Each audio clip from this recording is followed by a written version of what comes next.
Olá, gente, tudo bem? Como estamos? Espero que encontre todos e todas aqui bem, se cuidando, para a gente poder ir seguindo e caminhando, né? Trilhando esse nosso caminho aqui em mais um dia de encontro. Meu nome é Rafael Rolim, eu sou arte educador e brincante. Estou aqui com vocês para ministrar a oficina Grupo Folclórico do Instituto Chico Mota. É uma oficina que faz parte do projeto Minha História, Minha Vida, vencendo o preconceito com cultura e arte, aprovado pela Lei Federal de Incentivo à Cultura e patrocinado pela Autopeças Padre Cícero e Perseu PVC. Precisando aqui da colinha, porque teve algumas adaptações, né, que foi necessário ser feitas. E então, estamos aqui em mais um encontro para tratar da nossa cultura popular, que aqui nós denominamos, né, na oficina de grupo folclórico, que a gente já vem, né, durante algum tempo trabalhando e trocando com vocês. Queria deixar aqui um recado às alunas, principalmente do Instituto Chico Mota, as alunas dessa oficina, que tem no grupo nosso, que é um grupo reservado para os antigos alunos, tem trazido um retorno muito legal, muito interessante, um retorno de que as oficinas estão cada vez mais animadas e que tem trazido muitas boas recordações. E como eu ainda não tinha parado para fazer aí um pouco dessa autocrítica, fica aqui um pouco esse momento de agradecimento, principalmente a todas vocês que estão compartilhando aqui no YouTube, mas também trocando mensagens comigo e com a coordenação no grupo do WhatsApp, trazendo esse retorno que é muito importante para a gente, que é muito importante para mim, porque assim eu fico sabendo onde é que a gente está acertando mais, onde é que a gente não está acertando tanto, para que a gente consiga fazer um trabalho que agrade, né, a gregos e baianos, né, como diz lá na Bahia, né? Lá a gente não diz gregos e troianos, como é o ditado que veio, né, de referência lá da Grécia, né? A gente fala brincando gregos como agradar gregos e baianos, né? Que é um trocadilho, né, como a gente chama também no universo da cultura, desses pronomes e dizeres populares. Então, passado esse nosso primeiro momento, né, eu gostaria hoje de tratar com vocês de uma nova manifestação. Então a gente já esteve aqui trabalhando um pouco, bastante na realidade, com a brincadeira do reizado e uma série de nuances, né, desses reizados, né, desde da música, do teatro, da dança, da percussão, das cantigas, das poéticas, dos reizados. Nós passamos aí nos últimos encontros para as bandas cabaçais, né? E aí as bandas de pífano, como são conhecidas nacionalmente, e focamos um pouco na brincadeira da banda cabaçal dos irmãos Aniceto, e aí tive esse retorno maravilhoso, né, do público, que gostou muito das falas e dos vídeos, das danças e das brincadeiras. E nessa trilha, nesse caminho, né, nesse percurso, dentro dessa maravilhosa, magnífica e complexa, gigante, né, cultura que é, das culturas que são, né, constituídos esse país, que constitui esse Nordeste, esse Ceará. Hoje nós vamos adentrar e teremos alguns encontros, como foi também com as bandas cabaçais e com o reizado, para falar sobre uma outra manifestação tradicional da cultura popular brasileira, do nosso folclore, tão antiga quanto as bandas cabaçais, tão antiga quanto os reizados, há quem diga que seja até mais antiga, que é a brincadeira do coco. Coco é esse nome que que remete àquele fruto, né, que vem do coqueiro, né? Coqueiro esse que não existia no Brasil, né? A gente olha para o nosso litoral, olha para o nosso sertão, olha para as nossas capitais e vê todas as praias, né, e parques e bosques com muitos coqueiros, né? O coqueiro veio da Índia. O coqueiro não veio do Brasil, não nasceu, não é uma árvore, uma palmeira típica brasileira, diferente já da carnaúba. A carnaúba sim é nossa, é endêmica, né? Ela é dessa região. O buriti, o açaí são palmeiras, primos do coqueiro, mas o coqueiro não. O coqueiro veio do outro lado, né? Do continente, passando aí o oceano, chegando depois da África, até chegar no que eles chamavam exatamente desse caminho das Índias, né? Que foram esses portugueses que primeiro navegaram, registraram essa navegação, né? Porque há quem diga que já tinham outros navegantes, né? Os fenícios, que vieram antes das caravelas portuguesas, já transitaram, já andaram por essas terras, apesar de que não tem nenhum registro mais científico, né? O que se tem escrito e registrado é a partir das primeiras caravelas que vêm de Portugal, daquela região da Península Ibérica. Portanto, voltando aqui um pouco para o nosso tema principal, que é o coco vem exatamente desse fruto. E alguns pesquisadores, e a grande maioria, que são, eles acreditam que é desse coco, desse fruto, de um trabalho, portanto é um canto que muitas vezes está atrelado, é uma manifestação que ela é cantada, tocada, dançada, muitas vezes, né? Na maioria das vezes ela é, dependendo da região, cantada só, outras regiões ela é tocada e cantada, e outras regiões ela é tocada, cantada e dançada. Aqui no Ceará, para variar, como a gente gosta muito de mexer o esqueleto, aqui no Ceará a gente vai encontrar o coco muito mais ligado a essas três linguagens, o canto, a dança e a percussão, a música, né? A música percussiva dos instrumentos. Então eu estava voltando um pouco dessa história desse coco, que era, alguns pesquisadores traziam que durante os processos, né? Primeiro processo de vinda dos negros que foram escravizados, chegando aqui em terras Brasil, né? Terras Brasílias, encontra-se também o índio. Dessa mistura que a gente constitui parte do nosso Nordeste, que a gente vai falar de um tipo caboclo, né? Que alguns estudiosos aí vão falar em outras variações, né? Do mameluco, aí vai depender um pouco da região e da mistura que se deu, mais ou menos negros, mais ou menos índios, mas isso é uma história que a gente não vai aprofundar. Vamos ficar hoje, inicialmente, nessa ideia de entender essa brincadeira, essa manifestação. Então, esses negros com esses índios, misturado com parte de alguns colonizadores, né, portugueses, dependendo da região, espanhóis e também holandeses, mas principalmente os portugueses, né, que foi a grande maioria, eles instituíram fazendas, né, fazendas tanto, teve a época do cacau, teve a época do café, teve a época, né, algumas épocas. Porém, nos primórdios, os primeiros frutos desse coqueiro, havia assim, uma cultura principalmente praieira, inicialmente registrada no litoral, mas a gente tem coco no interior, no sertão também, já vou falar disso, mas principalmente no litoral, que eram cantos que eles faziam enquanto eles trabalhavam exatamente no beneficiamento desse coco.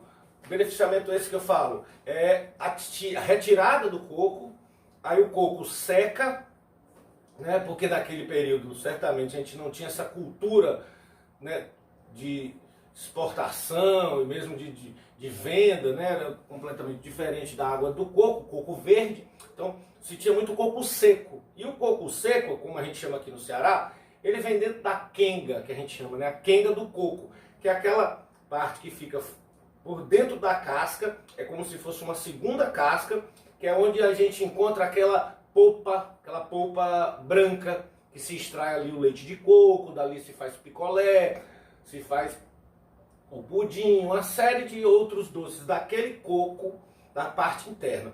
Quando você tira a parte branca, aquela parte branca, você fica com praticamente duas semi-esferas, né, que são duas conchas assim, né?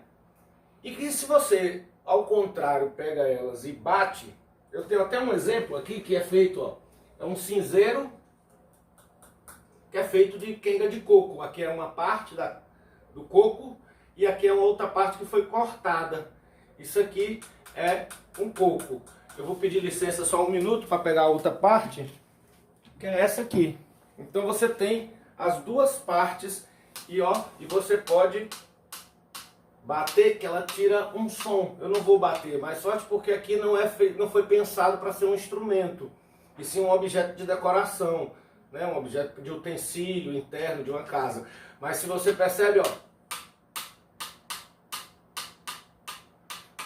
no próximo encontro eu vou trazer a quenga mesmo do coco e você consegue tirar som desses dois pedaços que é uma espécie de madeira e que hoje a gente vê até biquínis sendo feito, mesas, abajur, mas naquela época eles viravam essa quenga ao contrário e durante o trabalho, que era um trabalho muito repetitivo, né? Os trabalhos primeiros que a gente teve aqui, né? O corte de cana é um trabalho altamente exaustivo, né? É um trabalho repetitivo, é o dia todo cortando a cana com aquele mesmo movimento do facão, com aquele mesmo movimento do corpo. É um trabalho muito desgastante. Tal qual você também beneficiar o coco. Então, isso é recorrente em diversos lugares no mundo, mas aqui no Nordeste isso é muito, muito comum ainda hoje. Você ter cantos relacionado ao trabalho, que a gente chama cantos de trabalho.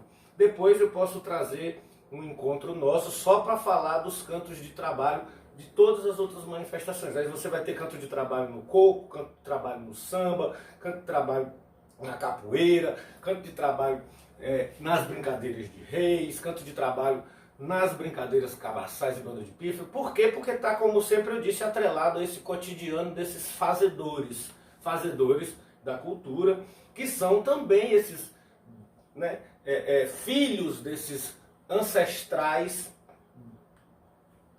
que seriam os primeiros, os que começaram a experimentar com essa quenga desse coco, e a partir daí traziam cantos de trabalho, que falavam sobre a colheita, mas também cantos sobre paixões, tinha uma apaixonada ali no meio, cantigas essas que já começavam a circular, que onde uma fazenda a outra, né? É assim que se faz a oralidade e a construção histórica da musicalidade nordestina e brasileira.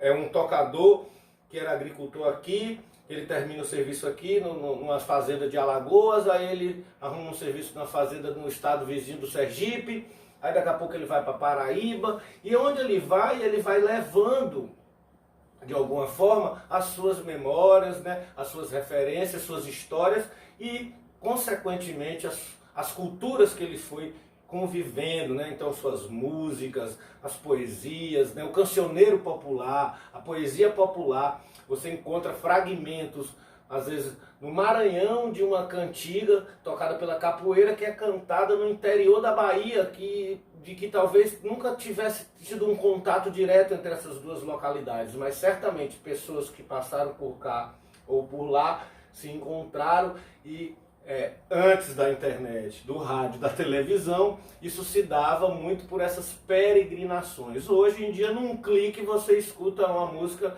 lá de Wuhan, na China, né? Se você botar agora no seu celular. Antigamente, esse processo de construção dessas brincadeiras, dessas manifestações, dessas histórias, das lendas, né, se dava muito por conta dessas trocas entre esses viajantes, né? Tinha os cacheiros viajantes, né, que eram vendedores, né, que aqui no Ceará a gente conhece muito bem como galego, né?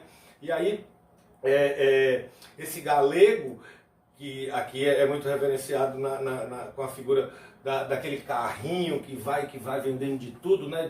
De fronha, de lençol, a panela, berço, banheira, cortina, até cabresto de sandália havaiana eles vendem. Cabresto de sandália havaiana é outro termo também que você chegar em São Paulo perguntando o que é um cabresto de sandália havaiana, é capaz de muita gente não saber nem o que você está falando, pensando que você está falando uma outra língua. E para nós aqui, nada mais é do que aquela tira que prende o seu pé na sandália, né? Na sandália havaiana. Faço essas explicações porque tenho amigos e esses vídeos têm circulado, não só aqui no Nordeste, mas também na região Sudeste. E aí agradeço também pelas parcerias dos amigos e pela divulgação do trabalho. Então esse coco, essa brincadeira, como muitas outras, ela se dá, portanto, também num ambiente que é de diversão, mas de trabalho, inicialmente.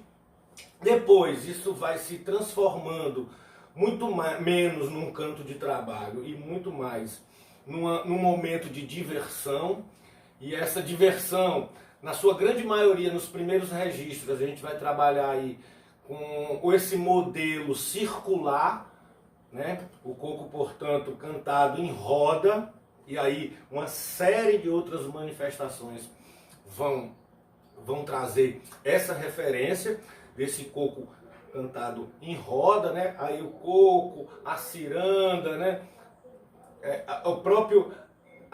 As próprias brincadeiras de São João, o pau de fita, são referências a essas danças e essas manifestações que alguns chamam de danças circulares e que a gente chama de roda, né? Brincadeiras de roda, manifestações da cultura popular que trabalham com essa circularidade, com essa roda como possibilidade. Então assim, eu trouxe um apanhado inicial para vocês verem como um pequeno fragmento de uma manifestação que acontece em todo o Nordeste. Você vai encontrar coco na Bahia, em Sergipe, na Paraíba, no Recife, no Alagoas, no Rio Grande do Norte, no Ceará. Você vai encontrar praticamente em todos os estados. Eu não tenho registros específicos de coco ainda no Piauí e no Maranhão. Nos outros 7 estados nós temos sim a presença do coco. Então assim, é uma manifestação que é tão pouco falada, né, na televisão, nos programas de entretenimento, e ela é tão importante para a formação da identidade, das identidades culturais, da nossa identidade nordestina, da nossa identidade enquanto povo que brinca, que dança, que toca, que improvisa, né? E aí o coco tem também essa característica na sua parte falada, que é ter algum momento, dependendo da região, o coquista, né? Ou o cantador de coco, que geralmente é chamado de coquista, ele improvisa em cima de um verso já pronto, né? E aí, aqui no Ceará, a gente tem vários grupos, né? Tem um grupo aqui do Iguape, né? Da querida amiga Clévia, que é do mestre Chico Cajueiro, né? Que é um dos grupos mais tradicionais. Tem também o grupo do Júnior, na mesma do Paulo, na realidade, do Paulo, que é na mesma comunidade, que é uma outra linhagem desse coco, porque aí tem mestres que vão às vezes se separando na vida e montam 2 grupos. Isso é muito bom quando às vezes uma dissidência de 2 mestres não acaba a brincadeira, nasce 2 grupos, né? Hoje no Iguape nós temos 2 grupos. No Cascavel ali, que é o Balbino, bem pertinho a comunidade do Balbino, que é bem próximo ao Iguape, temos outro coco. Se você for aqui para o Pecém, ali perto da Taíba, você vai encontrar o coco do Pecém também, que é um coco muito parecido com esse. E se você for ao Paracuru, também vai encontrar um grupo de coco, esses todos cocos mais ligados ao coco de praia, porque se você for para o Cariri, e aí eu vou sempre trazer o Cariri porque é uma referência não só para mim, mas para quem pesquisa cultura popular. No coco, no Cariri, nós vamos encontrar as mulheres da Batateira, o coco das mulheres da Batateira, que é uma região que fica ali no Crato. É uma comunidade que fica no pé da Serra do Araripe e que elas cantam, e aí cada um vai cantando ao seu modo, né? Aqui no Ceará, lá por exemplo, no Cariri, que eu comecei a falar agora, eles trazem uma espécie de baião, que é meio um baião coco, que a pancada do coco ela é muito parecida com o baião, né? Ela bate aqui.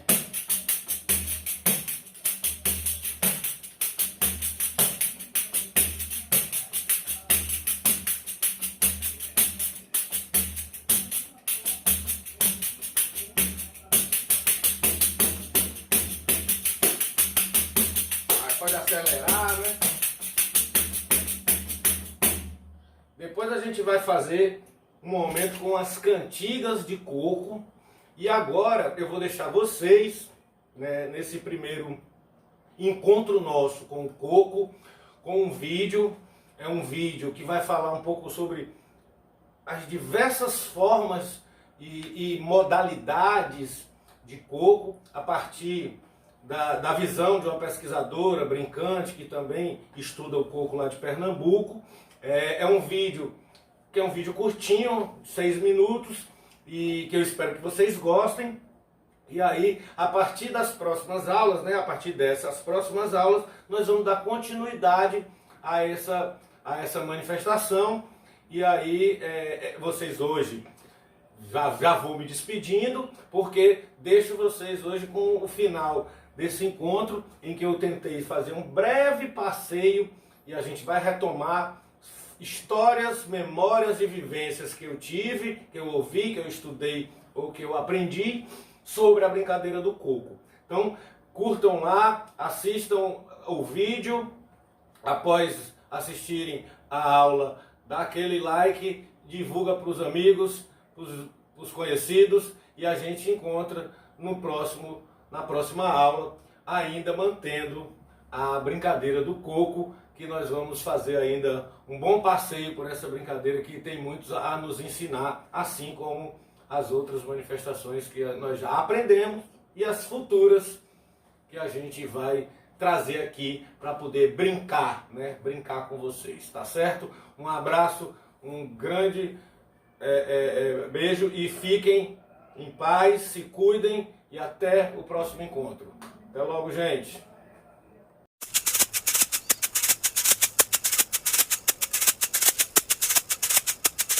Eu sou Isabela de Castro, sou professora da Oficina de Dança do Rio Maracatu. Estou aqui para falar a respeito do coco de roda. A vida tava tão boa pra quem mandou me chamar. A vida tava tão boa pra quem mandou me chamar. Eu tava no Juazeiro, no sertão do Ceará. A vida tava tão boa pra quem mandou me chamar. Para falar sobre o coco de roda, a gente pode remontar uma historinha que é dos tiradores de coco, do coco fruta. Então eles trabalhavam subindo, derrubando esse coco e depois debulhando esse coco, descascando esse coco, fazendo música, batendo as cascas do coco no ritmo bem marcado, né?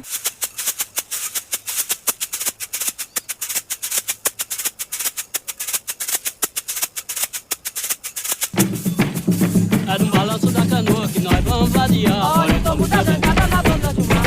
Olha o tombo da jangada na banda do mar. Vem brincando nesse coco a noite inteira sem parar. Olha o tombo da jangada na banda do mar. Olha o tombo da jangada na banda do mar. Quem ainda não brincou, ensina um pouco e vem brincar. Olha o tombo da jangada na banda do mar. Existem muitos tipos de coco de roda porque as regiões são diferentes, esses trabalhadores são de origens diferentes. Então isso vai explicar variações de uma mesma brincadeira. Então a gente tem, por exemplo, um coco mais indígena ou um coco mais afro. Tem o paneiro do mestre, tem o coco de toré, que é um coco mais indígena.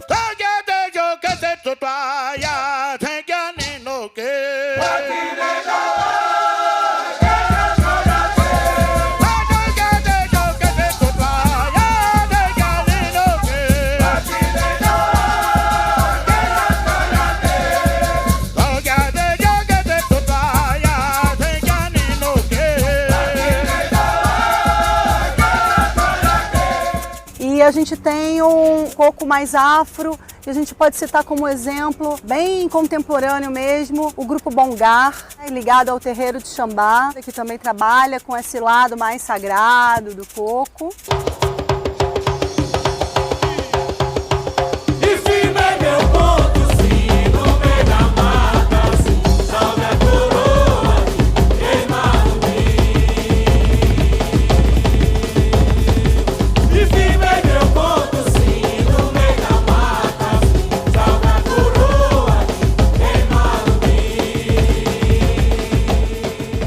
Assim como existem diversos tipos de coco, existem diversos nomes para o coco também, né? Coco de roda, coco de embolada, coco de umbigada, samba de coco, né? Porque a brincadeira meio que ela vira a sambada. E aí justamente nessa sambada que faz a roda, e nessa roda a ideia é as pessoas dançarem de casal. Mas acaba que na bagunça da roda, tudo bem se dançar mulher com mulher, homem com homem, também não tem muito problema. Não tem muito protocolo para dançar coco. Você não precisa saudar tambor, você vem com seu par, você entra na roda, você brinca, você sai, bate palma, canta, faz o coro, tudo de uma forma muito espontânea. Tem uma pisada bem característica, sempre marcada no pé direito.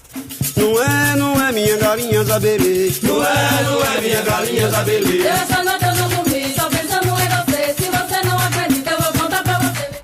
Então, eu percebo que a maior parte das pessoas que praticam coco em Olinda, elas levam para o lado profano mesmo, onde vai se improvisar muito, onde vai criar novas músicas, porque o coco é muito improvisado, a música do coco é muito improvisada, tem até um tipo de coco que é a embolada, que é muito tradicional, muito característica e é de improviso mesmo, onde eles às vezes vão usar músicas de duplo sentido. A Dona Selma do Coco, ela fez muito sucesso em uma época com a música da Rolinha, que é uma música claramente de duplo sentido. Eu vi um sapo correndo de lá, quando eu olhei pra gaiola eu vi a minha rola que voou. Oi, pega, pega, pega. Ei, corre, corre, corre. Lá no mar tem areia, areia no mar. Que areia boa, pra gente peneirar. Lá no mar tem areia, areia no mar. Que areia boa, pra gente peneirar. Coco não é uma brincadeira relativa ao carnaval pernambucano, ele é mais do São João. Mas tocava no carnaval, tocava em todos os lugares, o povo adorava a música da Rolinha. E a Dona Selma, a partir disso, ela fez um grande sucesso, muito bonito de ver esse processo, ela sendo chamada para cantar em vários festivais, ela que já era uma senhora na época, né?